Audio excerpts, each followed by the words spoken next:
یہ موضوع کا دوسرا سیشن لے رہا ہوں، میں حصہ لے رہا ہوں۔ ہمارا نبی صاحب اختیار، صحابہ پکارتے تھے، نبی مدد کرتے تھے، مگر اب وہ قرآن کی آیتیں سنائیں گے آپ کو، کہیں گے حدیث کے مقابلے میں قرآن آ جائے تو قرآن کو مانا جائے گا، حدیث نہیں مانی جائیں گی۔ اچھا ٹھیک ہے چل اس قرآن سنتے، تھوڑی لمبی کلپ ہے، اطمینان سے سنیں، پھر اس کا میں جواب دوں گا۔ کیونکہ میں سمجھتا ہوں سب سے بڑا ہتھیار یہی ہے، اس کے بعد سارے ہتھیار ان کے ختم ہو جاتے ہیں، ان کے کارخانے کی سب سے بڑی میزائل یہی ہے، اور آج وہی پھسکی کرنے والا ہوں میں۔ چلیے دیکھیے، میں نے کل اس کے بارے میں ایک جملہ کہا تھا، آج پھر ریپیٹ کر دوں، جتنا قوال نہیں مٹکتا ہمارے ہاں تبلوں پر، یہ اتنا مٹکتا ہے، سن لے۔ غور کر کے دیکھو، کمزوری نظر آئے گی، کمزوری، اور کمزوری ایسی کہ اللہ نے مذاق اڑایا ہے، اللہ نے مذاق۔ ان الذین تدعون من دون اللہ لن یخلقوا ذبابا ولو اجتمعوا لہ وَإِن يَسْلُبْهُمُ الذُّبَابُ شَيْئًا لَا يَسْتَنْقِذُوهُ مِنْهُ ضَعْفَ الطَّالِبُ وَالْمَطْلُوبُ۔ اسی لیے کہتے ہیں قرآن کو نہ پڑھو۔ کیوں؟ قرآن پڑھیں گے تو ہمارے باباؤں کی پول کھلے گی، قرآن پڑھیں گے تو جن کے پیٹ کی توندیں بڑی ہو رہی ہیں ان کی پولیں کھلیں گی۔ تم اللہ کو چھوڑ کر جن کو بھی پکارتے ہو، تم اللہ کو چھوڑ کر جن کو بھی پکار رہے ہو، اللہ چیلنج دیتا ہے، ہم نہیں۔ ان الذین تدعون من دون اللہ، من کہہ دیا، من دون اللہ، اللہ کو چھوڑ کر تم جن کو بھی پکارتے ہو، لن یخلقوا ذبابا، وہ سارے کے سارے مل کر ایک مکھی کو بھی جنم نہیں دے سکتے، ایک مکھی کو بھی پیدا نہیں کر سکتے۔ پکار کے دیکھو، لن یخلقوا ذبابا، سب مل جائیں، اور اللہ نے کیا کہا؟ ذبابن، کتنا کمزور بتا دیا ہے۔ اجمیر والوں کو لے لو، بدایوں والے کو لے لو، بغداد والے کو لے لو، اور آپ کے بغل میں دائیں بائیں بھی ہیں بہت سے بابا، ان کو لے لو۔ اللہ نے کیا کہا؟ لن یخلقوا ذبابا، ایک مکھی بھی پیدا نہیں کر سکتے۔ اگرچہ ایک مکھی کو پیدا کرنے کے لیے ساری کائنات کے پیر، ولی، بزرگ سارے کے سارے مل جائیں تو سارے کے سارے مل کر ایک مکھی بھی پیدا نہیں کر سکتے۔ اور ایک مکھی پیدا کرنا تو بہت دور کی بات، ایک مکھی کو پیدا کرنا اور اس میں روح ڈالنے میں تو ان کی نانی مر جائیں گی اور چھٹی کا دودھ ان کو یاد آ جائے گا۔ ایک مکھی تو چھوڑو، سب مل کر ایک مکھی پیدا نہیں کر سکتے۔ قرآن نے آگے کیا کہا؟ ارے مکھی پیدا کرنا تو دور، شب برات کے حلوے تو بہت کھاتے ہوگے، چلو تمہارے شب برات کے حلوے پر ہی کوئی مکھی بیٹھ جائے، مکھی تو بہت دور ہے پیدا کرنا۔ تم بابا ہو نا، بابا ہائے ہائے بیٹا بیٹی دلا دیتے ہو، ذرا بریلی میں جاؤ، بیٹا دینے والا الگ ہے، بیٹی دینے والا الگ ہے۔ احمد آباد میں چلے جاؤ، سیدی موسیٰ سہاگ ہیں، وہ چوڑیاں پہنے رہتے تھے، وہ بیٹی دینے کا کارخانہ کھولے ہوئے ہیں، اور شاہ عالم بابا ہے وہ بیٹا ہی بیٹا دیتے ہیں، وہ بیٹی نہیں دے سکتے۔ جس کو بیٹا لینا ہوتا وہ شاہ عالم بابا کی قبر پہ جاتا ہے، اور جس کو بیٹی لینا ہوتا وہ موسیٰ سہاگ کی قبر پہ جاتا ہے۔ کبھی کبھی معاملہ گڑبڑ ہو جاتا ہے، سیدی موسیٰ سہاگ کی قبر پہ جانے کے بعد بھی بیٹا مل جاتا ہے، جبکہ بیٹی دینے کا یہ کارخانہ کھولے ہوئے ہیں بیچارے۔ یہ بڑا عجیب معاملہ ہے۔ سنیے قرآن کیا کہتا ہے؟ مکھی پیدا کرنا تو بہت دور کی بات، تمہاری مٹھائی پر، تمہارے حلوے پر، چلو میں حلوہ لے لوں کیونکہ حلوہ زیادہ یاد رہے گا، کیونکہ ہر سال کھاتے ہو نا، تو حلوے پر، شب برات کے حلوے پر، تمہاری کسی میٹھی چیز پر اگر مکھی بیٹھ گئی، مکھی پیدا کرنا تو دور، مکھی بیٹھ گئی، مکھی کتنا لے گی؟ مکھی کتنا کھائے گی؟ مکھی کتنا دانہ لے گی؟ مکھی کو کھا گئی تھوڑا سا حلوہ، تھوڑی سی مٹھائی لے کے اڑ گئی۔ اللہ کہتا ہے وَإِن يَطْلُبْهُمُ الذُّبَابُ شَيْئًا شَيْئًا، اگر مکھی تھوڑی سی مٹھائی لے کے اڑ گئی، شَيْئًا تھوڑا سا چھین لے گئی، تھوڑا سا لے کے چلی گئی، لا يستنقذوه منه، تو یہ سارے کے سارے بابا مل جائیں تو یہ اس مکھی کو پکڑ کے اس سے وہ مٹھائی چھیننے کی بھی طاقت نہیں رکھتے۔ قرآن کی آیت سے بتایا کہ سارے بابا مل جائے، بریلی والا آ جائے، بدایوں والا آ جائے، وہ آ جائے، اجمیر والا آ جائے، بغداد والا آ جائے، ایک مکھی پیدا نہیں کر سکتے. قرآن نے کہا کہ قرآن میں کہا ہے کہ غوث اعظم نہیں پیدا کر سکتے غریب نوازی. چلو بہرحال ابھی اس کو چھوڑ دیں، بابا پہ اس نے فٹ کر دیا. دوسرا اس نے ایک جھوٹ کیا بولا ہے، بریلی میں بیٹا دینے کا کارخانہ الگ ہے، بیٹی دینے کا کارخانہ الگ ہے، ایسا جبکہ کچھ ہے ہی نہیں. بہرحال یہ آیت کریمہ انہوں نے پڑھی، قرآن پاک کی 17ویں پارہ سورہ حج آیت 73 ہے یہ، جس کو جرجس نے پڑھا ہے. اس پر میں تبصرہ بعد میں کروں گا. یہی آیت ایک اور صاحب پڑھتے ہیں، ذرا ان کو بھی سن لیں. اور سے سنو، ان الذین تدعون من دون اللہ لن یخلقوا ذبابا ولو اجتمعوا له، جن کو تم اللہ کے علاوہ پکارتے ہو، وہ بابا شہباز ہو، اجمیر کا ہو، اجمیر کا ہو، سنو یہ ایک مکھی کو بھی پیدا ولو اجتمعوا له، بغداد کے سارے پیر آ جائیں، بریلی والا بھی آ جائے، کوفے والے بھی آ جائیں، ملتان والے بھی آ جائیں، وہ جو سورج کو سوا نیزے پہ لے آیا تھا شاہ شمس ڈولہ تبریز، وہ بھی آ جائے، یہ سارے اکٹھے ہو جائیں، ایک مکھی کو پیدا نہیں پیدا کر سکتے. وَإِن يَسْلُبْهُمُ الذُّبَابُ شَيْئًا لَا يَسْتَنْقِذُوهُ مِنْهُ. یہ تو بڑی بات ہے مکھی پیدا کرے. ان ساروں کو بلا کر ان کے سامنے حلوہ شریف رکھ دو، یہ پیر اور بابے حلوے کی طرف ہاتھ بڑھائیں، ان سے پہلے اللہ کی پیدا کر دی ایک مکھی اپنے حصے کا حلوہ شریف لے لے. یہ سارے بابے ٹیلوی لالن تے مکھی کو لکھو، یہ مکھی کے پاس سے اپنے حصے کا حلوہ نہیں چھین سکتے. ضعف الطالب والمطلوب، جو پکار رہا ہے یہ بھی کمزور ہے، جس کو پکارا جا رہا ہے وہ بھی کمزور ہے. طاقتوں والا کون؟ ایک اللہ عز و جل. توصیف الرحمان صاحب کا بھی سن لیے کہ تمام اولیاء جمع ہو جائیں تو ایک مکھی بھی پیدا نہیں کر سکتے. ابھی میں دلیل بعد میں دوں گا، پہلے ایک زبانی چیز سن لے. یہ آیت بتوں کے بارے میں نازل ہوئی ہے، اولیاء کے بارے میں نہیں. اور ایک چیز بتاؤں، اس دھرم کا اتنا کمزور دھرم ہے، یہ نیا نیا ابھی نوزائیدہ بچہ ہے یہ دھرم، ابھی پیدا ہوا ہے جیسے میں نے بتایا، ابھی بالغ بھی نہیں ہو پایا یہ پوری طرح.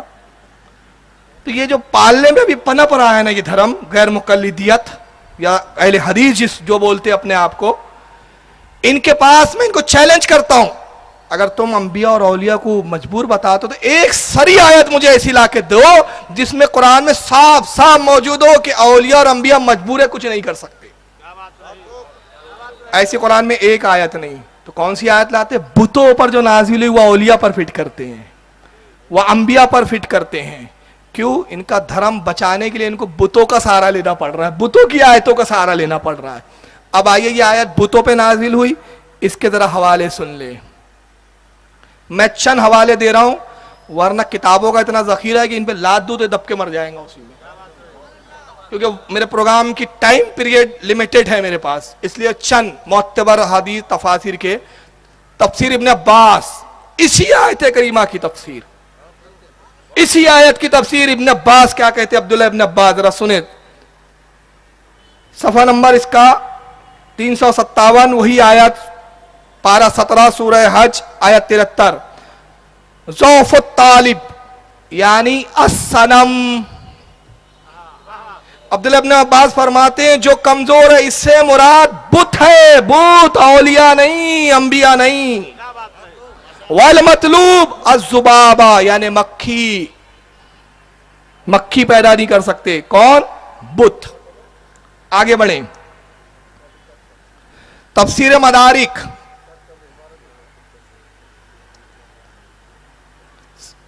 صفحہ 111، اسی آیت کی تفسیر میں صاحب تفسیر مدارک کیا کہتے ہیں؟ ضعف الطالب ای الصنم بطلب ما صلب منہ، اس سے مراد بت ہے جن سے طلب کرتے ہیں مشرکین اور وہ دے نہیں سکتے. والمطلوب الذبابہ بما صلب، اور والمطلوب جو قرآن میں آیا اس سے کیا مراد ہے؟ مکھی، جس سے طلب کیا جا رہا ہے، جو لے جا رہی ہے چھین کر، اس کا چھینا وہ نہیں لے سکتے، وہ اس سے مراد مکھی ہے. یعنی ذبابہ سے مراد مکھی اور طالب سے مراد بت. اور آگے بڑھیں. اب تفسیر بیضاوی امام بیضاوی کی تفسیر، اس کا جلد نمبر 4 صفحہ 180، اسی آیت کی تفسیر میں امام بیضاوی کہتے ہیں ان الذین تدعون من دون اللہ، اے لوگو جو خدا کے علاوہ تم جنہیں پکارتے ہو، یعنی الاصنام، وہ بت ہے، اولیاء نہیں ہے، انبیاء نہیں ہے، وہ کون ہے؟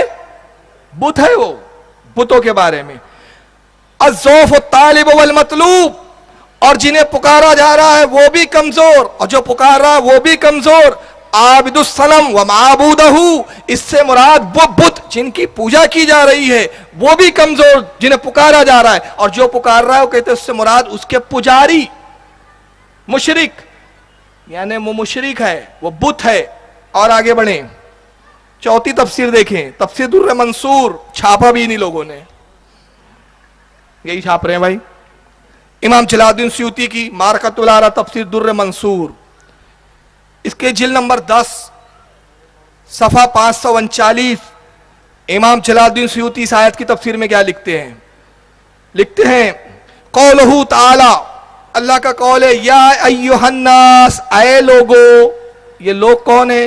یہ اس میں خطاب اولیاء سے نہیں ہے، اگر اولیاء سے ہوتا یا اولیاء کے ماننے والوں سے ہوتا تو کہا جاتا یا ایھا الذین آمنوا، یا ناس کہا مشرکین سے خطاب ہے۔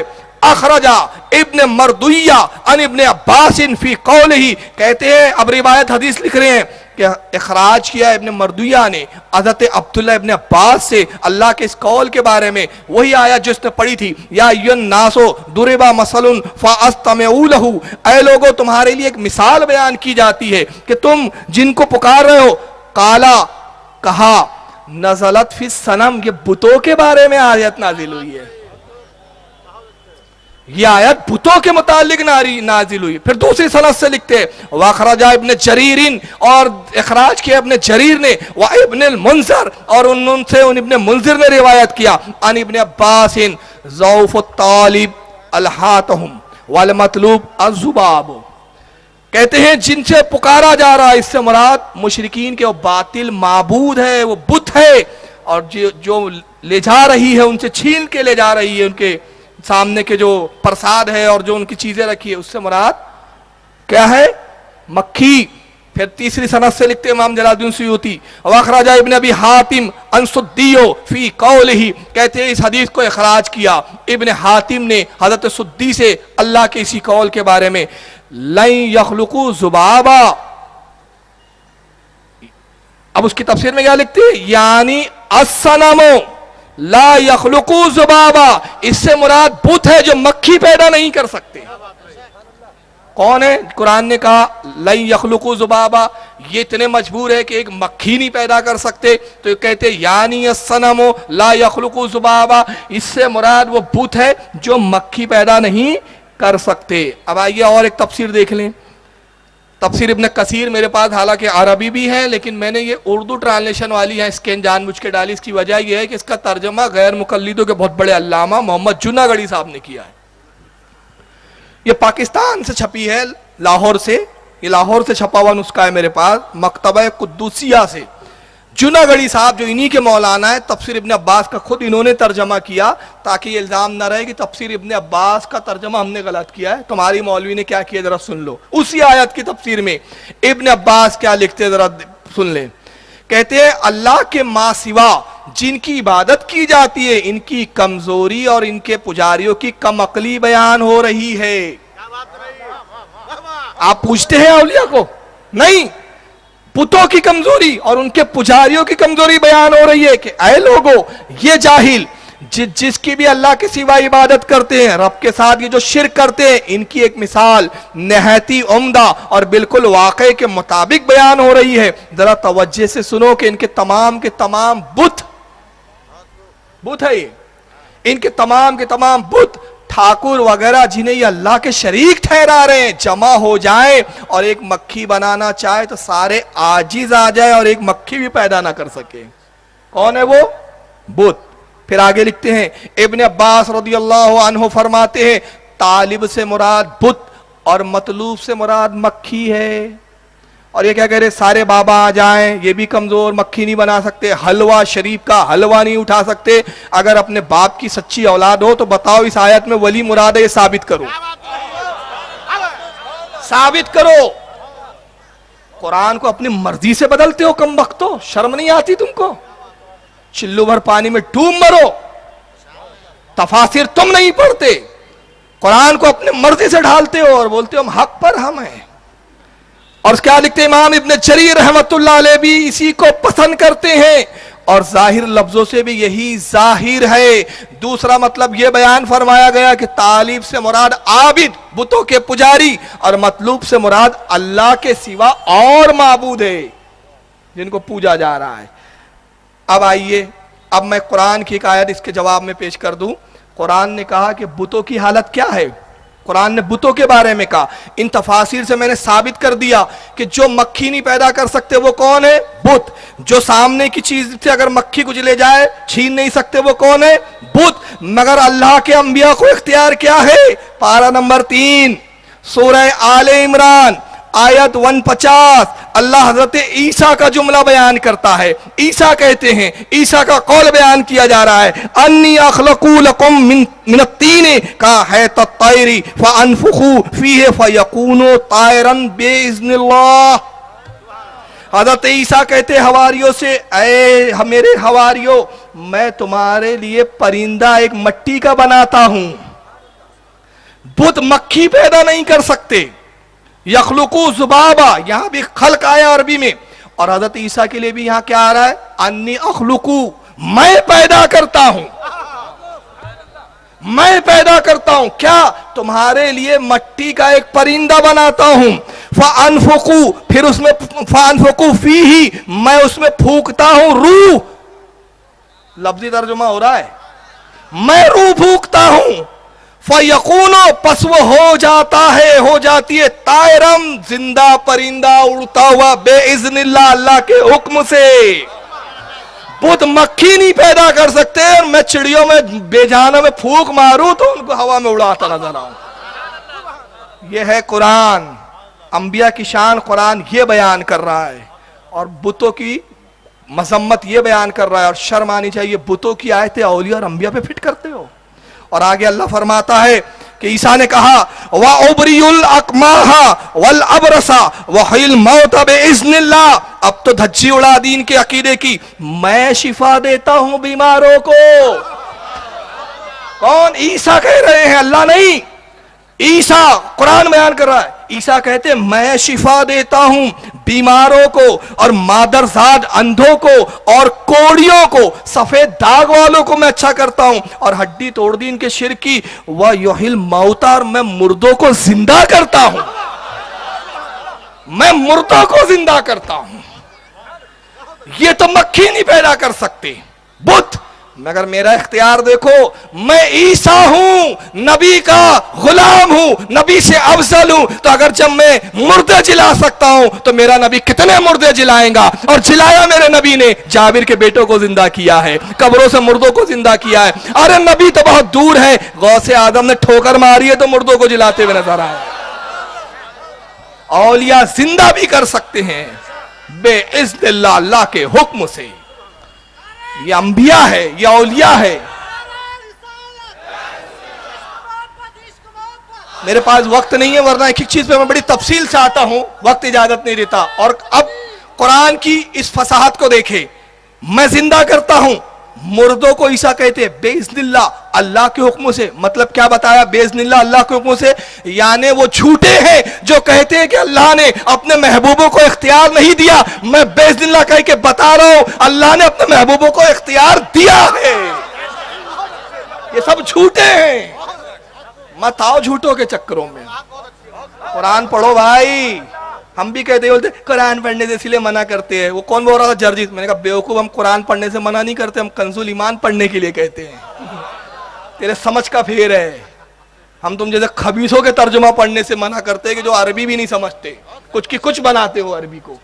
اور آگے سنیں، اب ہڈی ٹوٹ رہی ہے ان کی، ذرا سن لیجئے۔ عیسیٰ نے کیا کہا؟ میں پرندوں میں روح ڈالتا ہوں، میں پرندے پیدا کر دیتا ہوں، میں بیماروں کو شفا دیتا ہوں،